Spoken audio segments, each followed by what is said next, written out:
ወሂድ ግን ያንተን ሐሳብ ግን ማየት ፈልጋለሁ። እቺ የዕብራውያንን ሐሳብ ከብሉይ ኪዳን የሳባትን እስቲ ያንተን እይታ ማየት ፈልጋለሁ። እኔ እንደው አሁን ጸባይ ስላለ ደርባባ ስለሆንክ ቀበኛ ቃተኛና ሞገደኛ ስላልሆንክ ዕብራውያን አንድን እንደ ማለት በቃ ወደ ጎሬ ውስጥ እየከተትከኝ ነው። ዝም ብዬ ተከትዬ እንሂድና ዕብራውያን ላይ ምንድን ነው የፈለከው?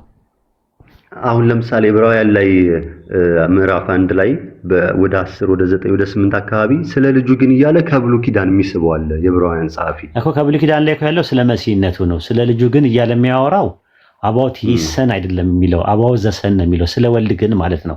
መጽሐፍ ነው እየተጠቀሰ ያለው ዕብራውያን ምዕራፍ 1 ቁጥር 6 ላይ ያለውን ከዘዳግም ላይ የአምላክ መላእክት ለሱ ይመስክሩ የሚለውን ከግሪክ ሰብትጀንት ላይ ይወስዳል። ከወሰደ በኋላ ምን ያለ ስለ መላእክት ግን ይላል መዝሙረ ዳዊት ምዕራፍ 103 ቁጥር 3 ላይ ያለው ማለት ነው። መላእክቱ መንፈስ አገልጋዮቹን የእሳት ነበልባል የሚያደርጋለ። የዕብራውያን ጸሐፊ ያንን ደብዳቤ በሚጽፍበት ሰዓት ኢየሱስ መልአክ ነው የሚል ኑፋቄ ትምህርት ነበረ። ስለዚህ ኢየሱስ መልአክ ሳይሆን የመላእክትን ዘር ያልያዘ የአብርሃምን ዘር የተካፈለ ነው ብሎ ለማስረጃነት ዕብራውያን አንድን ከብሉይ ኪዳን ሲጠቅስ ምንድን ነው ያደረገው? መላእክት መንፈስና የእሳት ነበልባል ናቸው አለ። ስለ ልጁ ግን አለ አምላክ ሆይ ዙፋን ለዘላለም ድረስ ይኖራል። ጽድቅን ወደድክ፣ አመፃን ጠላ። ስለዚህ እግዚአብሔር አምላክ ከባልንጀሮቹ ይልቅ በደስታ ዘይት ቀባ አለ። የቱ ጋር ነው ጥቅሱ ያለው? መዝሙረ ዳዊት ምዕራፍ 45 ቁጥር 6 ላይ ነው ያለው። መዝሙረ ዳዊት ምዕራፍ 45 ቁጥር 6 ላይ ያለው ጥቅስ ላይ ስትመለከተው ለመዘምራን አለቃ ለንጉሥ ሰለሞን የተነገረ ነው። ልቤ መልካም ነገርን አፈለቀ፣ እኔ ስራዬን ለንጉሥ እናገራለሁ ብሎ መዝሙረኛው ስለ መዘምራን አለቃ ስለ ልጁ ስለ ሰለሞን ይናገራል። ከዛ በኋላ አምላክ ሆይ ዙፋን እስከ ዘላለም ድረስ ይኖራል አለ። አምላክ የሚለው ልክ ዘጸአት 7:1 ላይ ሙሴ አምላክ በተባለበት የሹመት ነው ንጉሥ ሰለሞን የነበረው። ነገር ግን የዕብራውያን ጸሐፊ ምን አደረገ? ድርብ ትንቢት አደረገውና ዕብራውያን 1:8 ላይ ስለ ልጁ ግን አለ እግዚአብሔር አምላክ በደስታ ዘይት ቀባ አለ። አምላክ ካለው አምላክነቱ የሹመት እንጂ የባህሪ አይደለም። አንደኛ ንጉሥ ሰለሞን በተባለበት ሂሳብ ነው አምጥቶ ለንጉሥ ሰለሞን አምላክ በተባለበት ነው ያመጣው። ስለዚህ ኦንቶሎጂካል ተርም ሳይሆን ፈንክሽናል ተርም ሆኖ ነው የመጣው። ከዛ ደግሞ በኋላ ላይ ደግሞም ይላል። አሁን ደግሞ ስለ አብ ሲያወራ ማለት ነው። ደግሞም ዕብራውያን 10:30 ላይ ስትመለከተው ጌታ በሕዝቡ ላይ ይፈርዳል፣ ደግሞም በቀል የኔ ነው ይላል። አሁን ሁለት ነገር ነው የሚያሳየው። ጌታ በሕዝቡ ላይ ይፈርዳል የሚለው ስለ ሙሴ ነው የሚያወራው።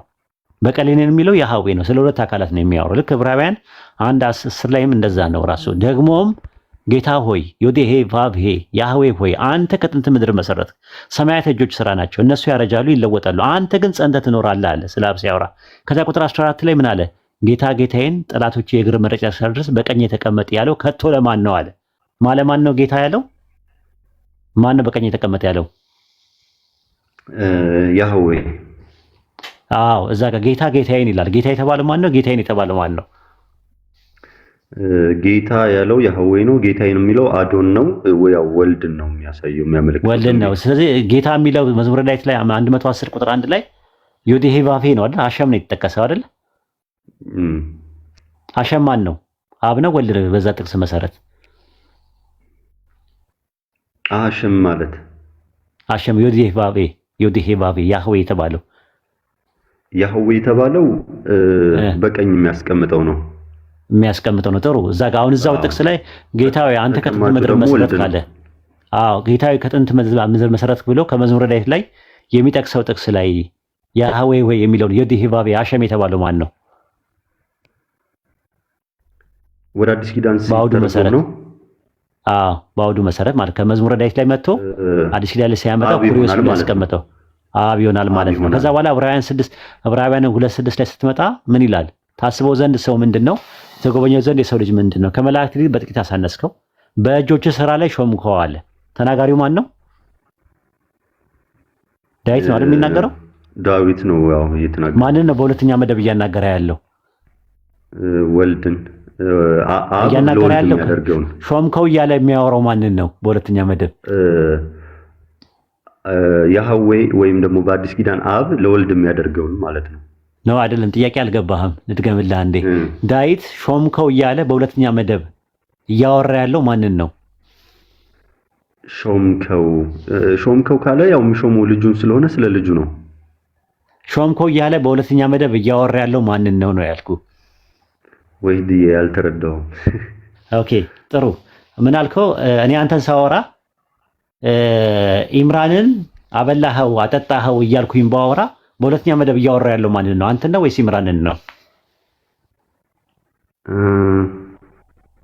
ማለት ስለ ሁለታችንም እያወራ ነው። ስላበላሁት ነው በሁለተኛ መደብ እያወራ ያለሁት። ኢምራን ሶስተኛ መደብ ላይ ነው ያለው። አበላኸው አጠጣኸው እያልኩኝ እያወራው ስለ ኢምራን ሶስተኛ መደብ ላይ ነው ያለው። ሁለተኛ መደብ ላይ እያወራው ያለሁት አንተ በሚል ሁለተኛ መደብ ላይ እያወራ ያለሁት ማንን ነው? ሰከንድ ፐርሰን ላይ። ኦኬ ስለኔ መሰለኝ ስለ አንተ ነው። ስለዚህ በእጆች ስራ ላይ ሾምከው ስለ መሲሁ ሲያወራ በእጆች ስራ ላይ ሾምከው ሲል መሲሁን በሶስተኛ መደብ ሲያደርግ በሁለተኛ መደብ እያወራ ሾምከው እያለ ሿሚውን ማንን ነው እያወራ ያለው? ያህዌን አብን ማለት ነው። አብን ማለት ነው። በእጆች ስራ ላይ ምን አልከው አለው? ሾምከው አለ። ሰማያት የእጆች ስራ ናቸው የሚለው ማንን ነው በሁለተኛ መደብ? ኦኬ አሁን አንተ በመጣው መንገድ ከሆነ ያው አብን ነው። ስለዚህ ዕብራውያን ምዕራፍ 7 ቁጥር 26 ላይ ልጁን ሾሞታል በሰማያት ላይ ሊቀ ካህን አድርጎ አይደል? አዎ። ስለዚህ በእጆቹ ስራ ላይ ሾምከው ሲል የእጆቹ ስራ ሰማያት የእጆቹ ስራ ናቸው የተባለው ሁለተኛ መደብ ላይ ያለው ማን ነው? አብ ነው ወይስ ወልድ ነው? አሁን እዚች ላይ እኔ የተለየች እይታ አለች እና ወይ ዝም ብለህ ቀጥል ያንተን እይታ። ምክንያቱም አሁን እኔ እግዚአብሔር ፈጥሯል ሲባል ያህዌ ፈጥሯል ሲባል ያህዌ ራሱ ሳይሆን በቃሉና በመንፈሱ ነው የፈጠረው ብዬ ነው ማምነው ነኝ። ችግር የለውም እሱን እንመጣበታለን። ግን እንትኑ ዕብራውያን 1:10 ያለውን እንጨርስና ስለዚህ አሁን ወደዛ እንሄዳለን። ስለዚህ ሰማያት የእጆች ስራ ናቸው እያለ በሁለተኛ መደብ እያወራ ያለው ማንን ነው? ሰከንድ ፐርሰን ላይ ያለው ሲንጉላር ፐርሰን ያህዌን። አዎ ስለዚህ አብን ማለት ነው በሌላ አባባል። ስለዚህ ያን ጥቅስ በዚህ ጥቅስ እናያለን ማለት ነው። አብ ስለ ወልድ አንተ ዘላለም ነህ አንተ ፈጣሪ ነህ ብለው ተናገረበት ያልከው ነገር እዚህ ጋር ፉርሽ ይሆናል ማለት ነው። እንዳጠቃላይ እይታን አይቻለሁ። እይታን ነው ማየት ፈለኩት ነበር። አሪፍ ነው አይቻለሁ። ኦኬ መጠየቅ ይችላል። ብዙ እንድጠይቅን እንዳነብ ያደርገኛልና እይታን ለዛ ነው ማየት ፈለኩት። ኢንሻአላህ ችግር የለውም። ከተከታተልክ ያው መጨረሻው ይታወቃል የት እንደምትሄድ። የት ነው ጊዜ ስጠው። ምንም ጥርጥር የለውም ዲኑል ኢስላም ጋር ነው የምትገባው። አንተን ነው የምመልሰው ወደ ቀድሞ ቤት። ሞክር ችግር የለውም። ለማንኛውም ወገቤን ታጥቄ እንደዛ ነው ያለው። እንደዛ ነው ያለው። ወይድዬ አመሰግናለሁ። እሺ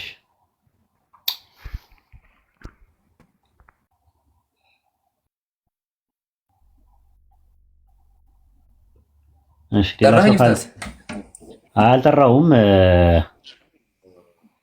ሌላ ሰው ካለ አስገቡና ሰላም ብያለሁ ሁላችሁንም። ገስት ላይ ከገስት በታችም ያላችሁ እንዴት ናችሁ? አናገራት እቺ ልጅ በጣም ነው የምፈራት። እግዚአብሔር ይመስገን። እኔም በጣም የምፈራት ስለፈራኛ ሰላም ናችሁ? ተደራርባ ስለምታወራ በጣም ነው የምፈራት። ኖ ኡስታዝ በጣም ባለፈው ሰርባን ያወጣችሁ ወላሂ ሰርባን የባለጌ ስድብ ሰርባን ያወጣችሁ። ኖ ግን ችግር የለም። ተቀመጥ ትማር። እሺ ተፈቀድክልኝ አንድ ነገር ልበል? እሺ ቆይ ግን አንዴ ፕሊስ እንደባለፈው እንዳትፈጠርሽ አደራ እንስማ መጀመሪያ። እሺ ስናወራ ስም አታጥፋ። ከዛ ውጭ ሌላው ችግር የለም። ስም አታጥፋ። እንደውም ዛሬ ዋሂድ ጋር ነው የምፈልገው ማውራት።